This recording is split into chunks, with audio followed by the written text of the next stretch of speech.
In this episode of the Smart Community Podcast, I have a brilliant chat with Sabrina Chakori, the founder of the Brisbane Tool Library. Sabrina tells us about her background in environmental economics and her passion for creating a sustainable society, as well as what sparked her interest in smart community concepts. We discuss why democratising the economy is so important and the need for other economic models and using other metrics other than just GDP. Sabrina tells us about the Brisbane Tool Library and how it fits into the sharing economy, as well as what she's learnt through the process. We explore the concepts of access versus ownership, abundance versus scarcity, and the balance between localisation and globalisation. We finish our chat discussing the emerging trends of alternative economic models and the ways to structure our community. As always, we hope you enjoy listening to this episode as much as we enjoyed making it. Welcome to the smart community, smart regions, smart towns and smart cities. It's where we live, work and play. With smart communities, the future starts today. Big data, smart mobility, emerging trends galore. The Smart Community Podcast is what you're looking for. Hello, Sabrina. How are you today? Hi, Zoe. Hi, everyone. I'm so excited to have you. We've been trying to chat for a while now, and I'm glad that we were able to find a time during this very crazy time. Yeah, thanks for the patience. And yeah, sometimes it's just about finding the right time and the right moment. So I'm really honored to be here.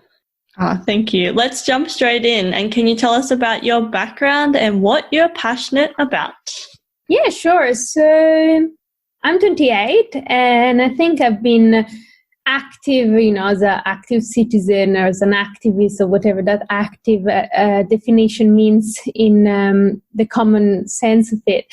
Since I was probably 14, 13, I remember, going to my first protest or going to meetings with other NGOs and trying to learn and trying to act really, for a sustainable society. So since, it has been a long journey, and I think I probably redirected my interest from pure environmental issues or challenges towards more a need for a new economic system that includes social and ecological benefit. So I think that, my journey probably can be summarized with that purpose, of creating a sustainable society, both in terms of socially fair and ecologically sustainable. Otherwise, when I'm not doing, my trying to be active or trying to have an impact in society, well, I have a bachelor in science, in biology, master in environmental economics. So also in my studies, I try to link the pure scientific background to some economic background as well. And at the moment, I'm doing a PhD at the University of Queensland, looking at how can we transition toward zero packaging food system and how we can redesign food system within a new economy. Yeah, wow. Sounds like you are a busy person and very an active person, and I love that. Thank you. Well, it's funny though, because I've been questioning a lot of them. I think the word of being an activist or an active person, because a lot of people said, "Oh, wow, great!" All these activists. I think that everyone is actually an active citizen. The main difference, I would say, is that when people define themselves as an activist, probably because they have the knowledge and they understand how impactful their actions are. They're conscious about what they're doing and the impact. But at the end of the day, I really think that everyone, listening to us or in our network has an impact. It's just, the person is aware or not of that impact. Yeah, it's a really interesting way to think about it. I think, in our communities, you might have an impact with the work you're doing or, the community group you're involved in. You wouldn't necessarily call yourself an activist, but you can make a difference in, what seems to be quite a small area, but actually overall can be really powerful. So, yeah, I think it's a really interesting way to think about it. And I think it's really important to smart communities. It's actually about, getting involved in the things that we want to get involved in, getting part of that conversation. I think it's really important. Yeah. Yeah. Okay, cool. Well, let's talk more about you and tell us what sparked your interest. And I know you're not specifically in this kind of smart community space. Well, I actually think that you are, but I'm really keen to hear more about your research, your studies, but your particular interest in that changing our economic system to suit this more environmentally friendly way of doing things. Yeah, sure. So I was reflecting, just before the interview about smart communities. And I think, too often I think we hear about smart community maybe, linked to tech solution or technological features that will improve our cities, our communities, our lives. So I'm probably very distant from that way of understanding smart communities. And it's interesting because, smart communities, people put a lot of emphasis on smart as the new thing, as a trendy word, as a research and development area that needs to be developed. But I probably would like more to put the emphasis on the community word, which seems very, a easy word, a very well known. But I think that since probably, globalization accelerated in the 70s and 80s, probably we lost a little bit that understanding of community, that understanding of belonging to somewhere or something, to, it can be a geographical community or a subculture or a digital community. But then more recently, with COVID-19 health and economic crisis, I think that word community came back in the narrative, came back in the discussion of people that, they were forced to be locked down or restricted in travels. And obviously we saw that globalization has been impacted by the current crisis. So that community itself became really important.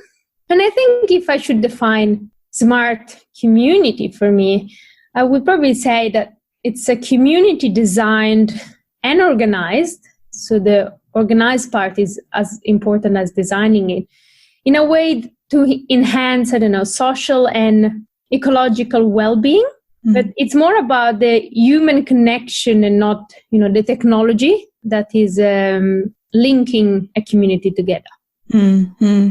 Yeah, and we talk a lot about that on this podcast around how we really ensure that we keep it at that human focus and that people focus. And, why I shifted from smart city to smart community is so that that community aspect would be emphasized. And I think, smart is the word that I haven't found a better one yet. And I don't mind it, to be honest. It does get buzz. It's, it's a bit of a buzz word at the moment. But I feel like if we can use our latest thinking and use our latest technology to enhance that human experience, and in a way that's not like, I guess, what's the word, tokenistic, or like, oh, isn't this awesome for this level of the population that can afford to do it? I think that's when we can call it real smart community, because we're actually making a difference to people's lives that, have the most at stake, right, if we don't get this right. And I think that's really important, and how we kind of shape the future that we want post-COVID, post, everything that's happening, is actually a united front where we can work together to bring this stuff to reality. Let's go back to you again. And we've already answered the question of like, what is a smart community? But why do you think that this is important, particularly, linking back to the work that you do? Well, I think, community, I think it must become the next metric. We've been in the last 15 years that I experienced directly, focused a lot globalization and, on economic growth. And probably we lost a little bit, the touch with why our economy and our society is organized as it is. How do we organize things and everything? So I think my work at the moment with the Brisbane Tool Library, but also with my PhD and in general with other projects that I'm involved is, we hear about a new economy, right? But how does that new economy look like? And I think that now more than ever, we need to understand and democratize. So that's it's really important. We need to democratize the economy.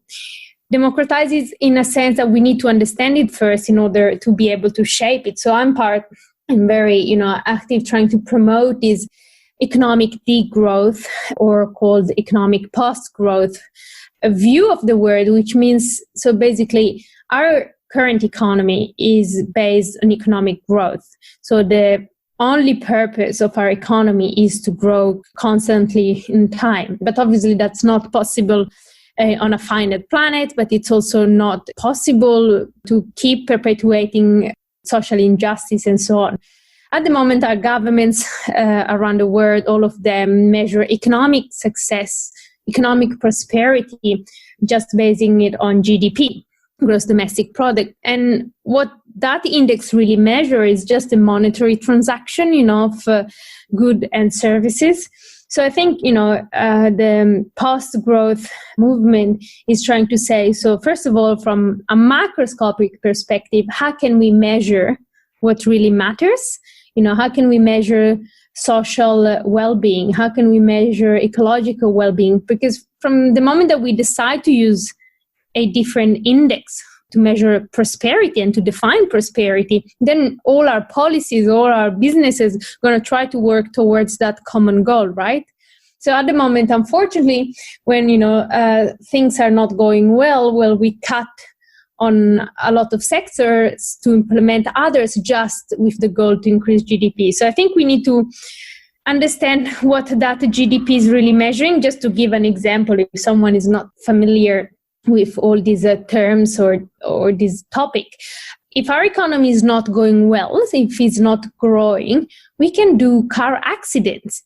We can get sick, by getting sick, eating unhealthy, getting into pharmaceutical drugs, etc. We are actually growing our economy, so sending our children, friends, family to war, starting a war, that grows our economy.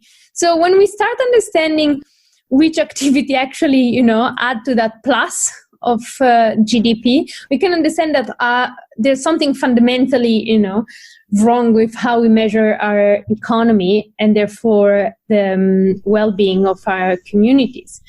And so, a lot of unpaid work, a lot of volunteers, a lot of caring work, a lot of ecological services are not accounted for.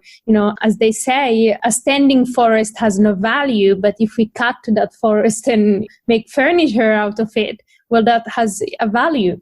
If we ride our bike to the market, the local market, and use our reusable bags and come back, we are not actually increasing economic growth. We are not contributing to that economic growth. In order to contribute to economic growth, it would be better to use our car, with obviously petrol in it, use a single-use plastic bags, etc., and maybe get some food in supermarkets that come from overseas. So I think understanding how our economy is measured is actually the key role to understanding where we want to go. And that is just to set a goal, a common goal.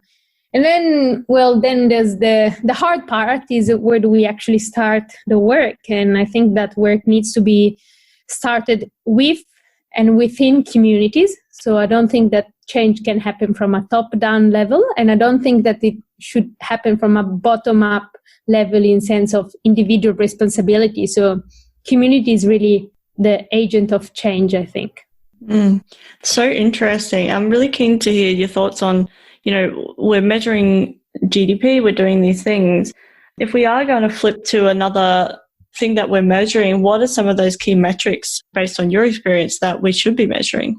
Yeah, so there are already some indexes out there that could be used, the gross happiness index, the ecological footprint, and so many others. Probably there is lack of a standard index at the moment. But, just think that can be measured, whatever that, I'm not talking now just about the index, but what else can we measure, right? So at the moment, we measure productivity, consumption, and that shows how our nations are working well, our nation are growing fast. But what if we measure instead of productivity free time? What if the well-being of a nation would be based on how much free time people have? It's the same thing as public transport and cars.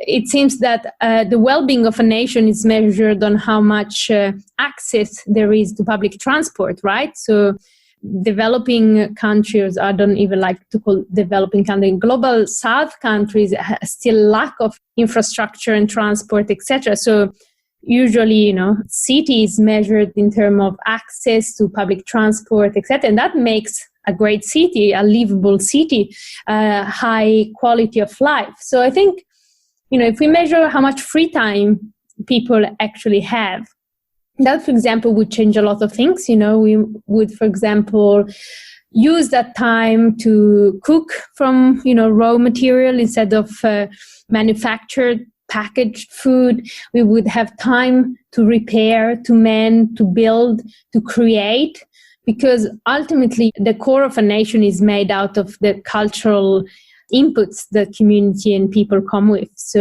if our nations are just based on productivism and consumerism, where then we are lacking of making real value to humanity.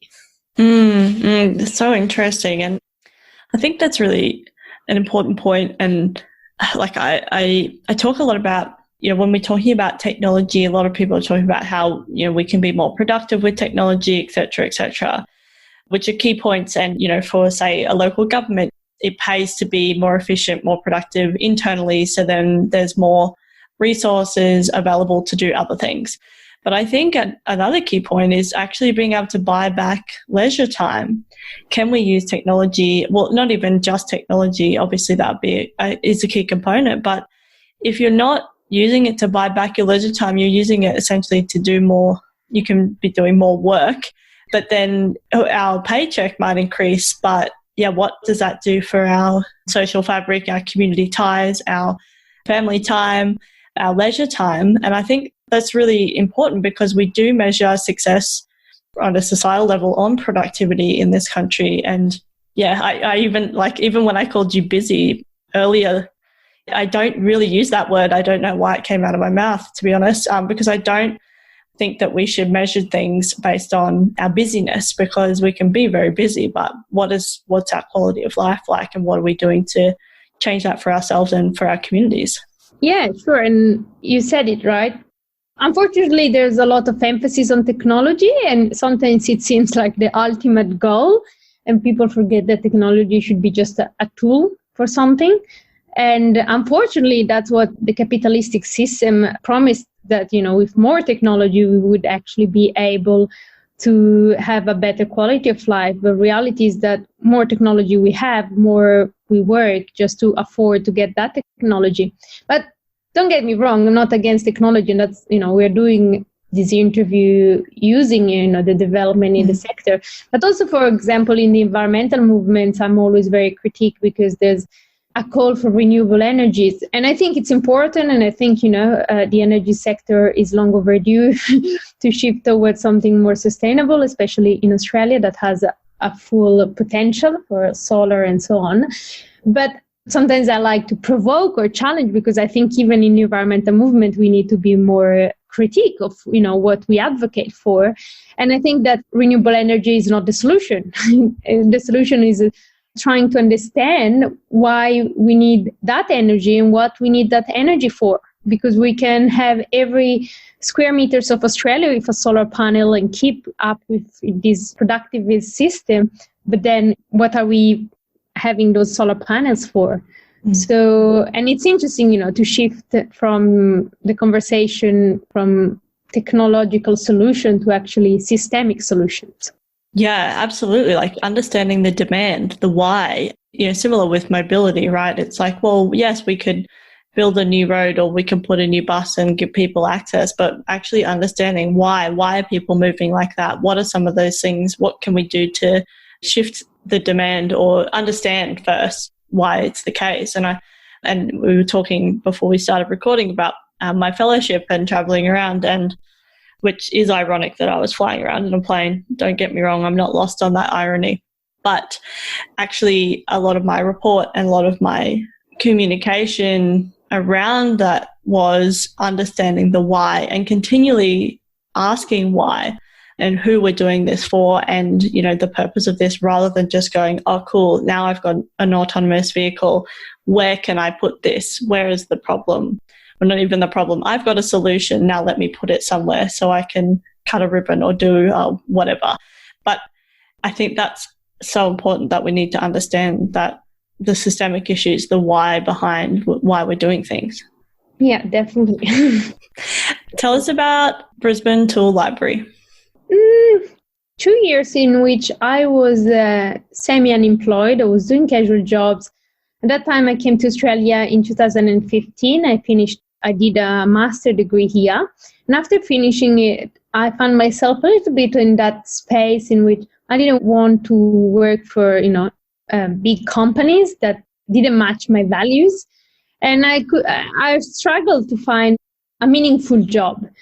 And at that same time, obviously, one day I just decided, well, I'm advocating for change. And I've been involved in really many, many organizations. At that point, I was working with former Minister of the Environment, Stephen Miles. We introduced the ban in single plastic bags.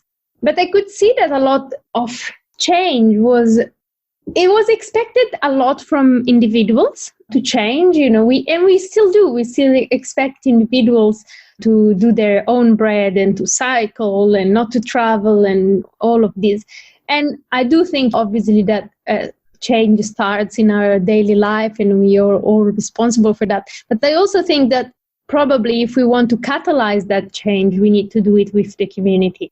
And at that point, after writing a book chapter and a few other things, I realized that we are inundated by information, right? We know what's happening from a climate point of view. We know how we are destroying the ecosystems. We know about all the social injustice. We see it, we read about it. So I thought, well, writing and just advocating for something is probably not enough.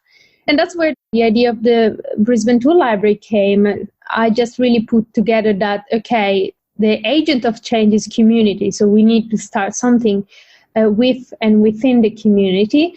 We need to include social and environmental aspects.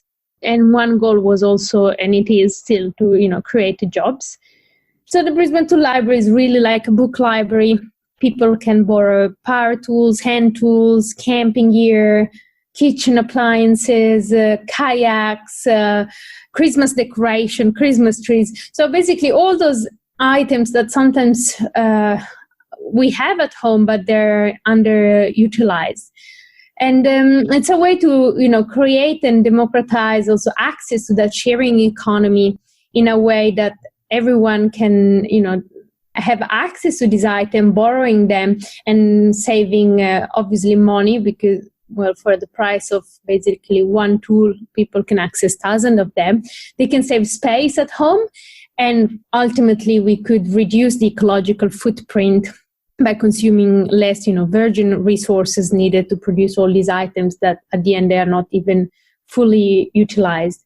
So since we've been growing, developing and having a pretty substantial impact, if I could say, in Brisbane, which probably that is also the fuel that kept us going, I guess. And since 2018, we've been located at the State Library of Queensland. So we are the first and only tool library in Australia and one of the few in the world to be in a public library. There are a few in the US. And I think the importance for me to be in a public library was a little bit to reclaim back also that circular economy, sharing economy concept within a public space, because I think that all those trendy terms have been a bit monopolized by big corporation or in the private sector, and the community has been left out from actually interacting and co-creating these circular economy schemes. So, well, that wasn't a short description of the tool library, but that what pushed me to start it, at least. I love it. I love it. So tell us some of the things you've learnt along the way. Like, what things really surprised you, like the uptake of, I guess, maybe certain items, or some of the other things that really surprised you about, when you started this business? Yes. So, well, first of all, one very, very basic thing that I learned is actually the names of the tools. Yes. Because people think that I'm a tool person. No, I'm definitely not. And we have, we through the project, we had probably 60 plus volunteers when we were open back in March. We were a big team of motivated people that every week would work on this project. And I was definitely the less skilled one. So, first of all, I didn't know the name of the tools, but in English, but I probably didn't even know them in my mother tongue.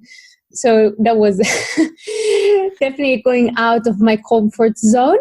But beyond that personal thing, there's definitely a lot of things that I learned, and probably a lot of those things I've been thinking about, now that we were a bit in this lockdown situation and we had probably more time to just self-reflect.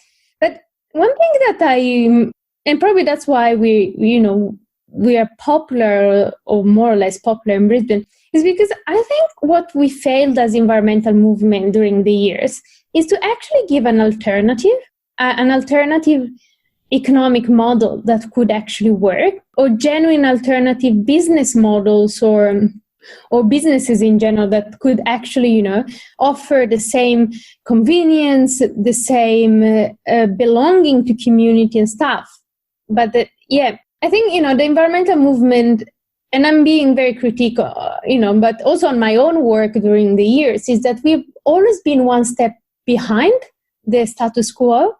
Conservation projects and restoration of national parks and so on, don't get me wrong, they're really important, and I'm an ecologist myself, but it's always like trying to act on the symptoms.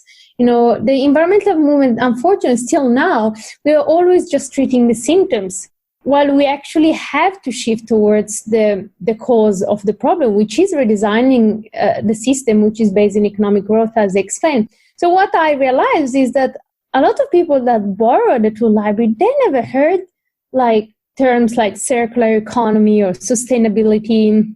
They all come from different backgrounds. Most of them, they don't define themselves as greenies or sustainable people. And I know that because some of them, actually two people, once they came in and one of these users used to come every 2 weeks. And one day told me, I really enjoy, this service and I really love the project, but I'm not an environmentalist. So for me, defining himself out of that category showed me that was okay. I don't mind, people branding themselves, but it showed me that if it wasn't for the ecological purpose, it was because that alternative, in this case, very, small economic alternative, just made sense. I think our challenge now as a generation is probably to think, okay, we know the problem. We know that capitalism that fuels that economic growth and aim just at maximizing capital and profit for shareholders is not working. We know that, the generation younger than us is even advocating more for value-driven social enterprises and businesses. Now we need to be coherent and really try to be bold and inventive about which other business model we can do and how we can redesign those transactions that before they were just monetary transactions. So I think in a small, sense, we are trying to provide that alternative economic model. And that's probably the biggest win I have so far. No, I love that. And I just want to commend you on your, I don't want to say bravery, but you really, when I've seen you around and, online mostly, you do really inspire me because you're working really within your values. And I really admire everything you're doing. So thanks so much for sharing that. Thank you, Zoe. Much appreciated.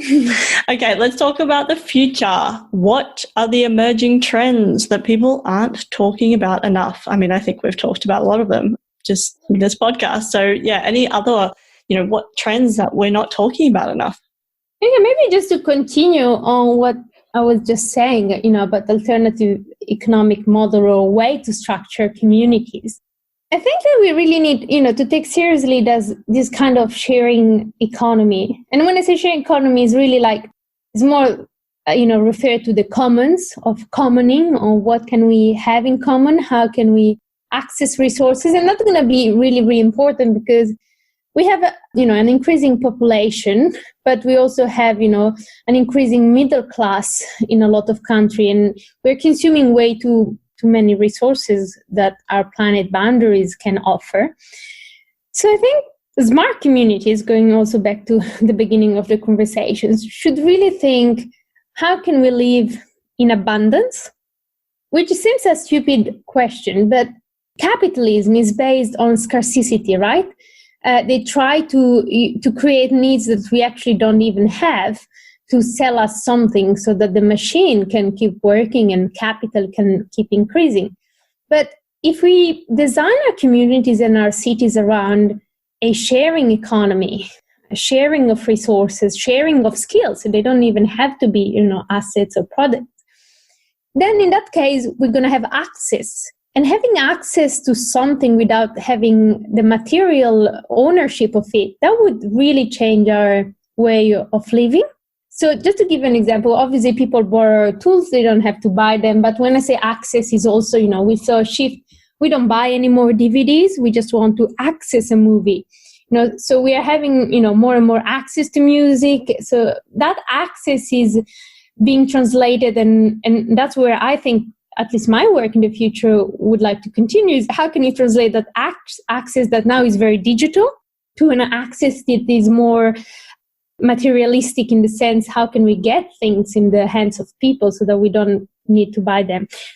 And having that access, I think you would have really, obviously I can't predict the future and more studies needs to be done, but I can see that giving access rather than ownership, well, we can reduce the ecological footprint of individuals and communities, but probably we can also reduce inequality across cities, because if you think about it, a lot of, unfortunately, the consumeristic culture in which I grew up, with in Europe and that we are still in, is based on the status quo, is based on ownership. So what if we can give access to, families across the cities to the same thing? We have like camping gear, kayaks, snorkeling gears.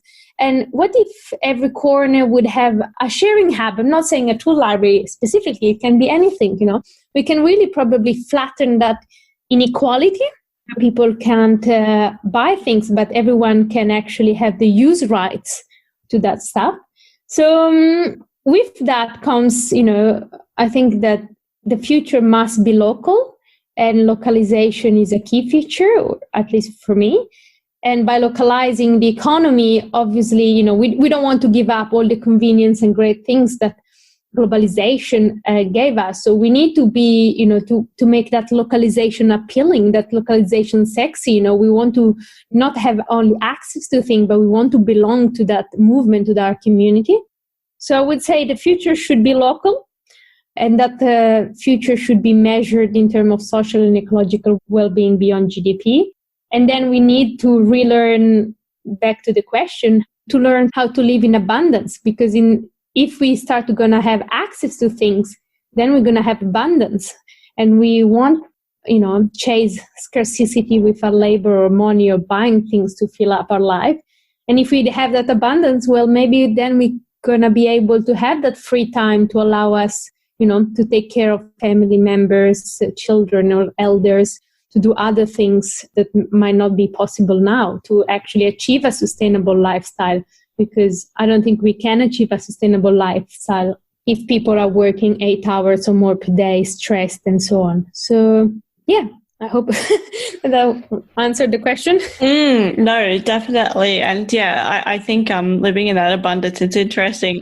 I did like a 21-day of abundance challenge thing, which I don't normally do. So that's a secret that I'm sharing on the podcast. But it was very much in COVID time. And every day I had to write on a Post-it note like a particular quote, and they were all about abundance. So I'm just looking at my wall that's full of, abundance and bringing abundance into my life and all that kind of stuff. So I really appreciate you sharing that, because it's kind of highlighted that for me, and just looking and reading some of these things that I was about to take down. But I think, you mentioning abundance and the way that we operate in our lives is really key, and really key for smart communities as well, because like you said, access, digital access, but also making sure that, that access is equal, right? And that we can have connectivity. I'm just talking internet connectivity that's equal across the playing field for regional areas as well. And then increasing that access to literacy, as in digital literacy, so then people know how to use it, they're comfortable using it. They can use that to work, live and play, connect with people like we have had to during COVID times. What things that worked and, take those with us into the future. And then things that, didn't work, we can improve on. But we really need to reflect on, what we want our futures to look like. And that's exactly what you were just talking about, that it's different to it's different to what's happening right now. And we have to believe that it's possible, right? And it's not just going to happen. I'm not into this necessarily like, if we just think it will happen. There's steps that we need to put in place. And I think that's what you're talking about with, and what you've done with the Brisbane Tool Library. It's a step in the right direction that people can follow, and, it's being used now. But then how do we take that concept into other aspects, of our lives and the different areas that we are operating in Australia, so that they can be more local?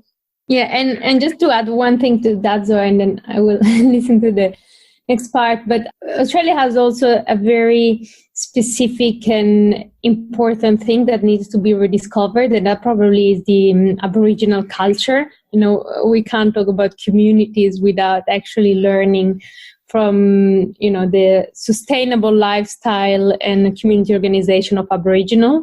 And being, a migrant myself here, I think that I really also would like to pursue and understand, with the due respect to these communities, how they made work, their culture for thousands of years in a very sustainable way. No, absolutely. And it's so, so important. And we can only learn by listening, and I think asking the questions, and I think that's so important. So thank you so much for bringing that up. It's been so great to chat with you, Sabrina. Thank you so much for coming on to the podcast. Thank you. Thanks for the invite. Okay, I just have one last question. It's an easy one. How can people connect with you? Yeah, so I have two Facebook pages. One is Sabrina Chakori. Otherwise, if you want to look at our work of the Brisbane Tool Library, on Facebook is Brisbane Tool Library. Brisbane Tool Library is also in Twitter and in Instagram or LinkedIn. So send us an email through the website or through Facebook, and hopefully we can hear your thought. And I'm really happy, also just to chat and try to develop more these thoughts and strategies, and co-learn from other people as well. Thank you again. And we will talk soon. Thank you, Zoe. Okay. See you. Bye.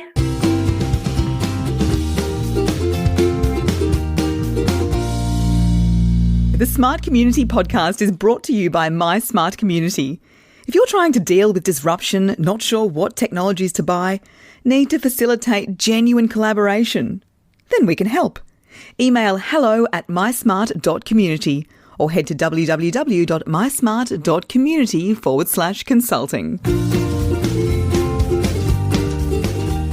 Thanks so much for listening to the Smart Community Podcast. Show notes for this episode and all other episodes are available on our website, mysmart.community/podcasts. If you have any questions for us or any of our guests, you can email hello@mysmart.community. You can also find us on the socials. We are on LinkedIn and Twitter @SmartComHQ. That's com with 2 M's. If you are enjoying the podcast, please hit subscribe so you never miss an episode. And we would love for you to leave us a rating and review at wherever you listen. This really helps us reach more ears and eyes, so thank you for your support. As always, we hope you enjoyed listening to this episode as much as we enjoyed making it.